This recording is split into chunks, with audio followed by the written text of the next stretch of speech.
మీకు తెలుసా, ఒకసారి గొప్ప కోషి స్వయంగా చరి మహావిష్ణువు గారిని కాలితో తన్నాడు. వినడానికి ఆశ్చర్యంగా ఉంది కదా, అసలు సంగతేంటో చెప్తా. భృగు మహర్షి తన మనసులో కొంచెం కోపంతో, కొంచెం ఆశ్చర్యంతో వైకుంఠానికి వెళ్లారు. అది స్వయంగా మహావిష్ణువు గారి నివాసం. కాని అక్కడికి వెళ్ళినప్పుడు చాలా విస్మయకరమైన విషయం జరిగింది. విష్ణువు గారు భృగు మహర్షిని పట్టించుకోలేదు. స్వాగతం లేదు, గుబరవం లేదు, ఏమీ లేదు. దీనితో భృగు మహర్షి ఆగ్రహించి అహించలేని పని చేశారు. ఆయన్నే నేరుగా హాతీలో తన్నారు. కాని కోపం పడాల్సింది బదులు విష్ణు గారు సన్నితంగా చిరునవ్వుతూ, కో మహర్షి, నా హాతీని తన్నినప్పుడు మీ కాలికి నొప్పి కలిగిందా అని ప్రశ్నించారు.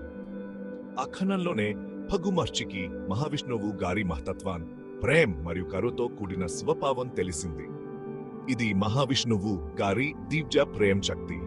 మరిన్ని కబుర్లు కావాలా? వెంటనే సబ్స్క్రైబ్ చేయండి.